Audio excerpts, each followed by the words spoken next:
زمانے بھر میں بڑھی گھر کی شان بیٹی سے، مہکتا رہتا ہے دل کا جہان بیٹی سے۔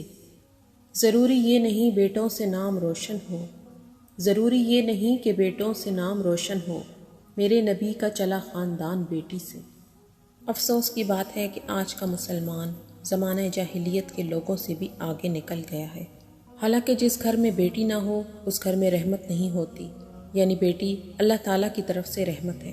ہمیں بیٹیوں کی پیدائش پر اپنے چہرے مرجھانے کے بجائے خوش ہونا چاہیے کہ اللہ نے رحمت سے نوازا ہے۔ السلام علیکم ورحمۃ اللہ وبرکاتہ۔ آپ کو اندازہ تو ہو گیا ہوگا کہ یہ واقعہ ہے بیٹیوں کا، لیکن آج کا واقعہ سن کر آپ کی آنکھوں میں آنسو آ جائیں گے۔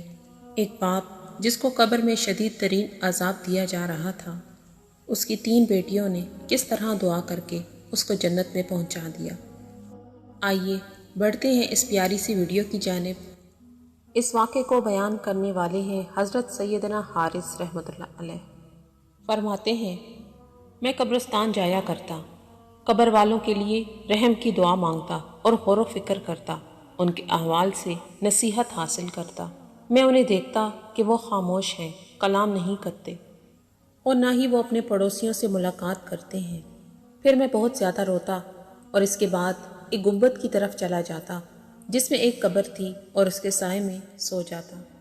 ایک مرتبہ میں قبر کے پاس سویا ہوا تھا، اچانک صاحب قبر کو دیکھا کہ اس کی گردن میں زنجیر تھی، آنکھیں نیلی اور چہرہ سیاہ ہو چکا تھا اور کہہ رہا تھا، ہائے میری بربادی و ہلاکت! اگر دنیا والے مجھے دیکھ لیں تو کبھی بھی اللہ عزوجل کی نافرمانی نہ کریں۔ اللہ عزوجل کی قسم، مجھ سے ان لذتوں اور ان خطاؤں کے متعلق پوچھا گیا جنہوں نے مجھے ان زنجیروں میں جکڑوایا ہے اور مجھے خراب کر دیا ہے، تو ہے کوئی میری فریاد سننے والا یا میرے گھر والوں کو میری اس حالت کی خبر دینے والا؟ حضرت سیدنا حارث رحمۃ اللہ علیہ فرماتے ہیں، جب میں بیدار ہوا تو بہت خوف زدہ تھا، قریب تھا کہ اس ہولناک منظر سے میرا دل نکل جاتا جو میں نے دیکھا تھا۔ میں گھر گیا اور ساری رات اسی کے متعلق غور و فکر کرتا رہا۔ جب صبح ہوئی تو گھر والوں کو کہا، میں کل جہاں گیا تھا مجھے دوبارہ وہاں جانے دو، شاید کوئی قبر کی زیارت کرنے کے لیے آئے تو جو میں نے دیکھا اس کو بتاؤں۔ کہنے لگے، جب میں وہاں گیا تو کسی کو نہ پایا، میں سو گیا۔ میں نے پھر دیکھا کہ قبر والے کو چہرے کے بل گھسیٹا جا رہا ہے اور وہ کہہ رہا ہے، ہائے ہلاکت! دنیا میں میرے اعمال برے اور عمر طویل تھی، مجھ سے اللہ عزوجل سخت ناراض ہے۔ اگر رب عزوجل نے مجھ پر رحم نہ کیا اور مجھے عذاب سے نہ بچایا تو میرے لیے ہلاکت اور بربادی ہے۔ سیدنا حارث رحمۃ اللہ علیہ کہنے لگے، جب میں بیدار ہوا تو اس آنکھوں دیکھے عبرتناک واقعے کی وجہ سے خوف زدہ تھا۔ بہرحال میں گھر واپس آ گیا اور رات بسر کی۔ جب صبح ہوئی تو میں پھر قبر کے پاس چلا گیا کہ شاید کوئی قبر کی زیارت کے لیے آیا ہو تو میں اس کو یہ سارا واقعہ سناؤں، لیکن میں نے قبر کی زیارت کرنے والے کسی شخص کو نہ پایا۔ مجھے نیند آ گئی تو میں نے اس دفعہ صاحب قبر کو دیکھا کہ اس کے دونوں پاؤں کو باندھا جا رہا ہے اور وہ کہہ رہا ہے، دنیا والے مجھ سے کتنے بے خبر ہو چکے ہیں، مجھ پر عذاب بڑھایا جا رہا ہے، اسباب اور ہیلے سب ختم ہو گئے، رب عزوجل مجھ سے ناراض ہے، مجھ پر ہر سمت سے رحمت کے دروازے بند ہیں، ہلاکت ہے میرے لیے اگر رب عزوجل مجھ پر رحم نہ کرے۔ حضرت سیدنا حارث رحمۃ اللہ علیہ فرماتے ہیں، میں خوف کے عالم میں نیند سے بیدار ہوا اور میں نے لوٹنے کا ارادہ کیا ہی تھا کہ چاند جیسی 3 لڑکیاں وہاں آئیں۔ میں ان سے دور ہو گیا اور قبر کی آڑ میں چھپ گیا تاکہ میں ان کی گفتگو سن سکوں۔ ان میں سب سے چھوٹی لڑکی آگے بڑھی اور قبر کے پاس رک کر کہا، السلام علیکم! آپ پر سلامتی ہو، اے ابا جان! آپ نے صبح کیسے کی؟ آپ اپنی آرام گاہ میں کیسے ہیں اور آپ کا اپنے ٹھکانے میں ٹھہرنا کیسا ہے؟ آپ ہمارے پاس اپنی محبت چھوڑ کر گئے تھے اور آپ کا خبر گیری کرنا ہم سے بالکل کٹ گیا ہے۔ آپ پر ہمیں بہت زیادہ غم ہے اور آپ سے ملنے کا بہت زیادہ شوق ہے۔ پھر وہ بہت زیادہ روئی۔ اس کے بعد دوسری دونوں لڑکیاں آگے بڑھیں اور سلام کر کے کہنے لگیں، یہ ہمارے اس باپ کی قبر ہے جو ہم پر بہت شفیق اور بہت مہربان تھا۔ اللہ عز و جل آپ کو اپنی رحمت میں خوش رکھے، آپ کو عذاب کے شر اور سزا سے بچائے۔ اے ابا جان، ہمیں آپ کے بعد ایسی تکلیفیں اور غم لاحق ہوئے ہیں، اگر آپ انہیں دیکھ لیتے تو غمگین ہو جاتے، اور اگر آپ ان سے آگاہ ہو جاتے تو وہ آپ کو رنجیدہ کر دیتے۔ مردوں نے ہمارے چہروں کو بے پردہ کر دیا ہے جنہیں آپ ڈھانپا کرتے تھے۔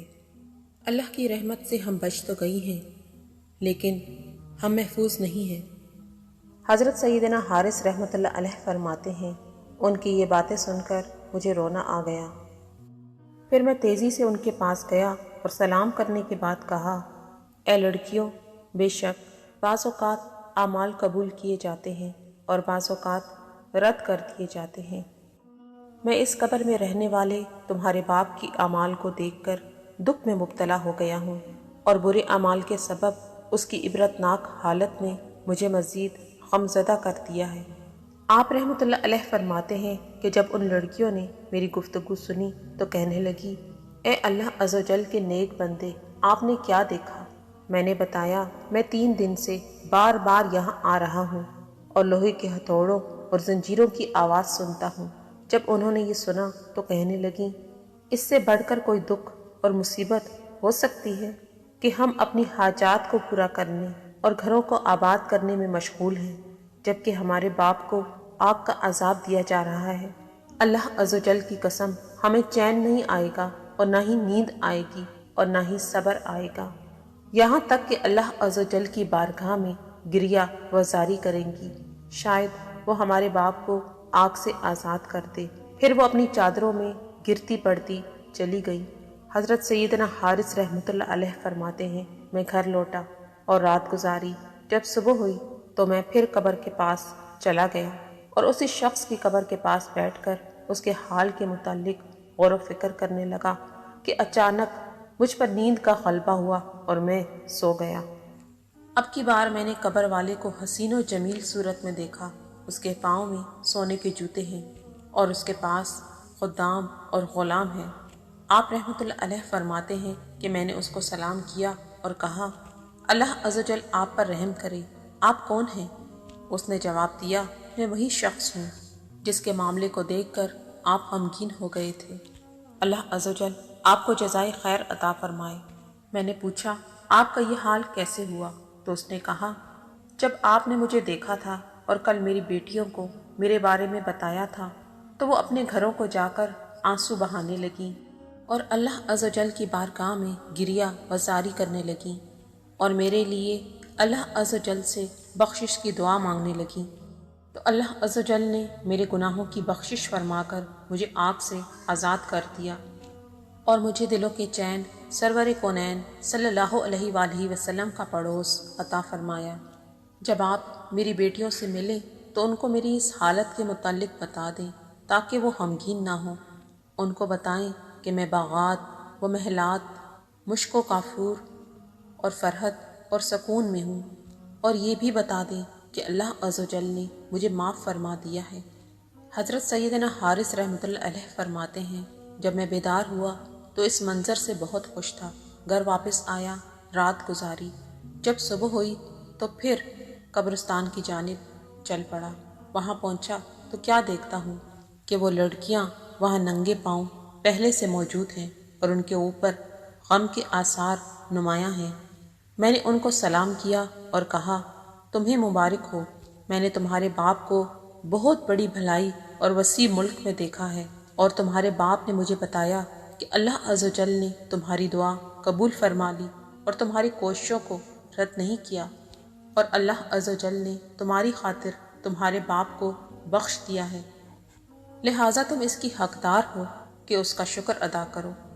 یہ سنتے ہی ان میں سے سب سے چھوٹی لڑکی نے دعا شروع کر دی، اے اللہ عز و جل، اے دلوں کو خوش کرنے والے، عیبوں کو چھپانے والے، ہمارے غموں کو دور کرنے والے، گناہوں کو بخشنے والے، غیبوں کو جاننے والے، تو میری حاجت کو اسی طرح جانتا ہے جس طرح تنہائی میں میرے گناہوں سے معافی مانگنے کو جانتا ہے۔ تو میرے ارادے، میری نیت اور دل کو بہتر جانتا ہے۔ تو ہی میرا مالک و مولا ہے، میری پکڑ فرمانے والی ذات بھی تیری ہی ہے، میری مصیبتوں کا حاجت روا بھی تو ہی ہے، میری تنہائی کا مونس و غمخوار، میری لغزشوں کو مٹانے والا اور میری دعاؤں کو قبول فرمانے والا بھی تو ہی ہے۔ اگر میں تیری اطاعت میں کوئی کوتاہی کروں اور تیرے منع کردہ کاموں کا ارتکاب کر بیٹھوں تو اپنا فضل و کرم کرتے ہوئے مجھے محفوظ رکھ اور میری پردہ پوشی فرما۔ اے سب سے بڑے کریم، اے مانگنے والوں کی آخری امید اور روز جزا کے مالک، تو اچھی طرح جانتا ہے جو میں اپنے دل میں چھپائے ہوئے ہوں۔ اگر تو نے محض اپنے فضل و کرم سے میری حاجت کو قبول فرمایا ہے اور میرے باپ کے حق میں میری شفاعت کو قبول فرما لیا ہے تو میری روح بھی قبض فرما لے کہ تو ہر چیز پر قادر ہے۔ پھر اس نے زوردار چیخ ماری اور اپنے خالق حقیقی سے جا ملی۔ پھر دوسری آگے بڑھی، اس نے بھی بلند آواز سے پکارا، اے اللہ عزوجل، اے گردنوں کو آگ کے عذاب سے آزاد کرنے والے، میری مصیبت بھی دور کر دے۔ اے وہ ذات جس نے مجھے سہارا دیا جب میں لڑکھڑا گئی اور میری رہنمائی فرمائی جب میں حیرانی کے عالم میں سرگرداں تھی اور مصیبت اور تنگ دستی کے وقت میری دستگیری فرمائی۔ اگر تو نے میری دعا کو قبول فرما لیا ہے اور میری حاجت پوری کر دی ہے اور میرے دل کو اپنے ذکر سے آباد کر دیا ہے تو مجھے بھی میری بہن سے ملا دے۔ اس نے بھی ایک زوردار چیخ ماری اور اپنی جان آفرین کے سپرد کر دی۔ پھر تیسری آگے بڑھی اور اس نے بھی بلند آواز سے دعا کی، اے اللہ عزوجل، تو ہر ایک کی خاموشی اور گفتگو کو جاننے والا ہے اور تو ہی فضل عظیم کا مالک ہے۔ عزت والا وہی ہے جس کو تو عزت دے اور ذلت والا وہی ہے جس کو تو ذلت کا لباس پہنا دے۔ شرافت اسی کا خاصہ ہے جس کو تو عطا کرے، سعادت مندی اور بدبختی اسی کے حصے میں ہے جس کے مقدر میں تو لکھ دے۔ قرب کی لذات وہی حاصل کر سکتا ہے جس کو تو قرب عطا فرمائے۔ دوری اور جدائی کا ہم وہی جانتا ہے جس کو تو اپنی رحمت سے دور کر دے۔ تیرے فضل و کرم سے وہی محروم ہو سکتا ہے جسے تو خود محروم رکھے۔ جس کو تو نواز دے وہ نفع حاصل کرنے والا اور جس کو نہ نوازے وہ نقصان اٹھانے والا ہو جاتا ہے۔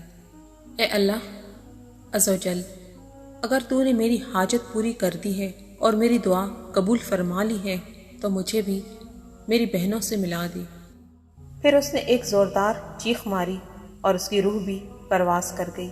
حضرت سیدنا حارث رحمۃ اللہ علیہ فرماتے ہیں کہ مجھے ان کے احوال سے اور ان کی موت کے اس طرح ایک دوسرے کے قریب ہونے سے تعجب ہوا۔ سبحان اللہ، رب نے بخشش فرما دی اور پھر دنیا میں ظلم و ستم سہنے والی بیٹیاں بھی اس دنیا سے چلی گئیں۔ بے شک ماں باپ کے وجود سے بچوں کی زندگیاں بدل جاتی ہیں، آخرت بھی سنور جاتی ہے، لیکن بیٹیوں کی دعائیں لینے والے باپ پر اللہ پاک نے کیسی اپنی برکتیں اور رحمتیں نازل کی، اس ویڈیو سے آپ بخوبی سمجھ سکتے ہیں۔ ویڈیو کو لائک اور شیئر ضرور کر دیں۔ جزاک اللہ خیر۔